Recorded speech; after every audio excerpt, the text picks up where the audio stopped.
Hello, hello. Wow. Suối chết đâu mà. Suối ô đã.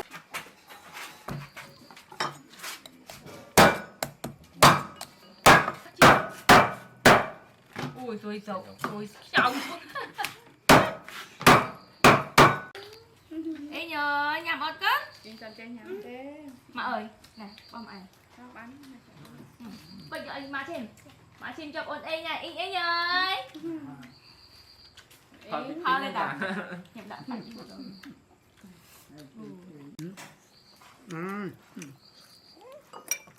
Ngon nhất rồi.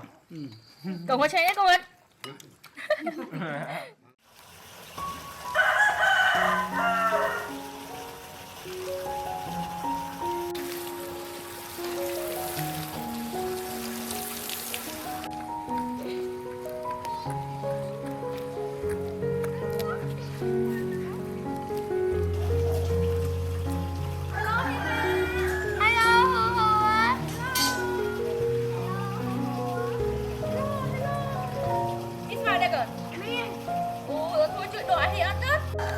Đội hi ở cười.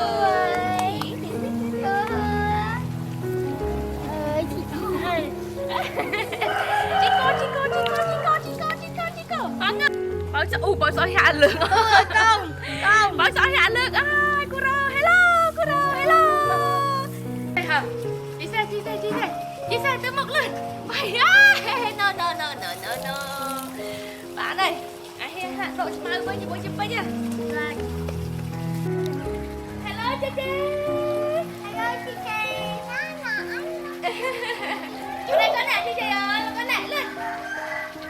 Chị đã tắm thử đúng với chị liền chia. Hello chị. Một cái thư hiền luôn, cái thư hiền. Mà ai ôn thua chi môi. Đến phim. Ôn thua chi môi.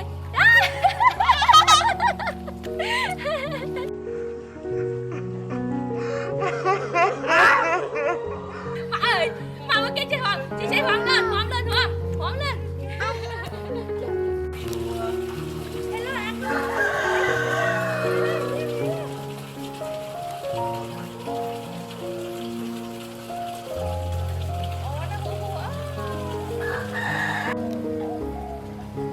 Ôi, mấy cái đau cuốn ô ra rồi. Ôi mà nó ô mày. Mà bây giờ cái đau nữa hả? Ui, cuốn cho bánh nhắm mấy nè, cho nhau ăn. Cho nhau ăn.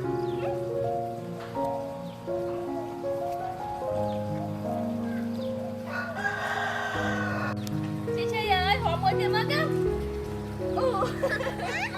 Ai bị hiền hộp lại lên, hộp một tiền lên. Hộp một tiền lên, sao lại bị mơ lên. Con hộp ai bị mơ con hộp thơm ơi. Ôi cái hộp thơm chứ. Sao ok. Cái hộp hai ơi. Cho em mất á. Về đây. Không biết đâu. Chúc mơ ơn.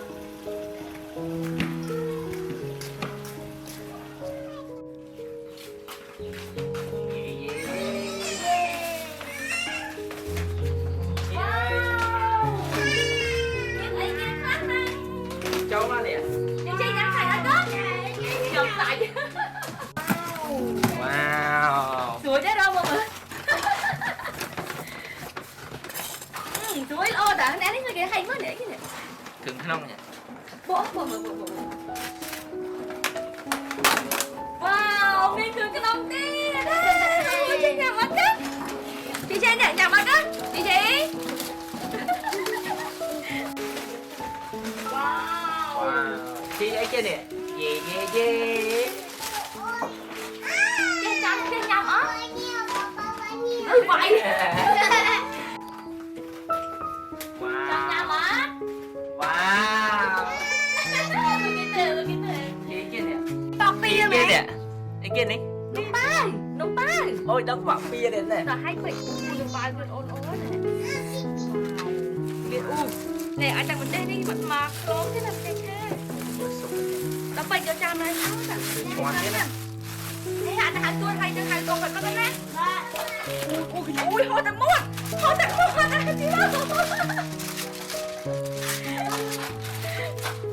Ồ, xì chón đó nhỉ? Xí choáng. Hãy mà tao nhỉ mà. Wow. Ôi, tụi nấu ngon mà ơi. Ôi, tụi nấu ngon. Hay. Ui, hiện tại muôn. Bạn nhầm. Ôi, thôi chị nhầm bạn nè. Nè. Chị nhầm bạn. Nhầm vui lên. Ui, đã trông một lộc, thế lạ luôn.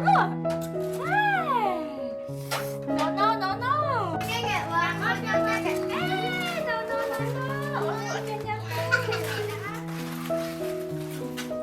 Dạ. Wow. Chơi nhầm phải ăn con. Nè, lên. Vô môi hả, vô môi. Ồ, chị vô môi. Giống mùi. Nhầm vào con, chị nghe nhá. Yummy. Ồ, này bọc tiền, rồi chan nó thế vậy. Đặt đi chan thôi, đi chan này. Wow. Tí cho nó nha. Ồ, nghe tình không đẹp vô một thơ nhắm cái chùa đây này.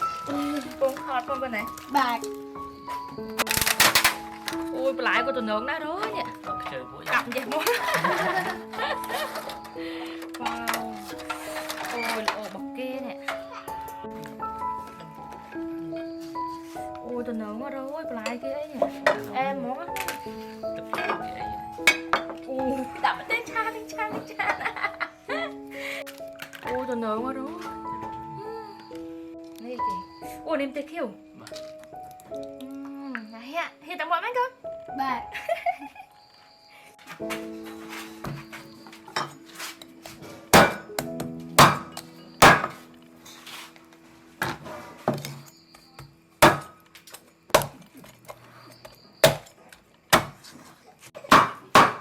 Chua vậy đâu?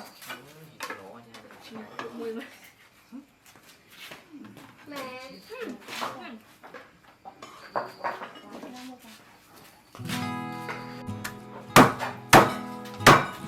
Đã mua cho mà. Ui, tôi giàu, tôi giàu. Anh ấy hiện hờ là ăn nữa.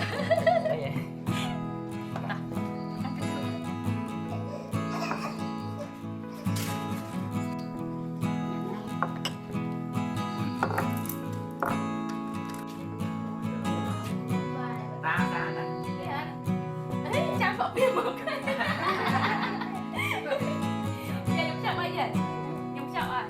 Hãy xài em tuột môi à? Rồi tôi cho khăn phở thôi. Khăn nông khờ ta, khăn nhẹ khờ. Lấy nhã ra cái này.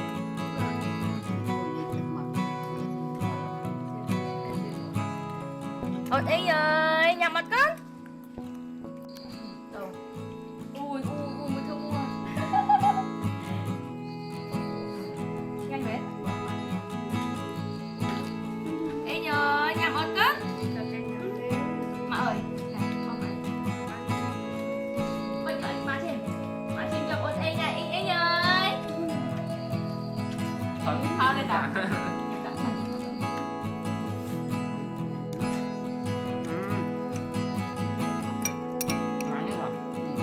Còn có chơi con ơi. Không bóng tôi nè. Còn đi bỏ cho nó con. Ôi ngồi nhận ơi nè. Ôi lên trong quanh cho trái nổi nè. Lên trong mua.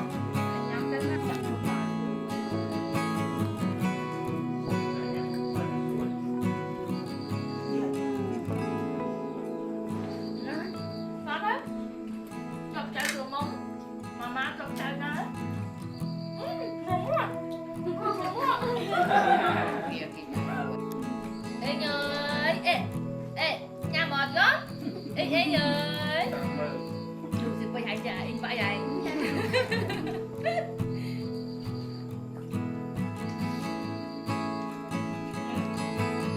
Làm sao vậy?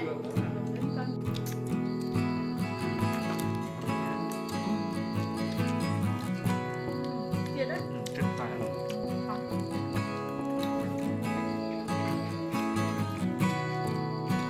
Làm bánh con này.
Dạ, gì kìa, càng chứ kìa ta. Ôn, ấy kìa, ôn thuốc, cắt mùa. Lên đây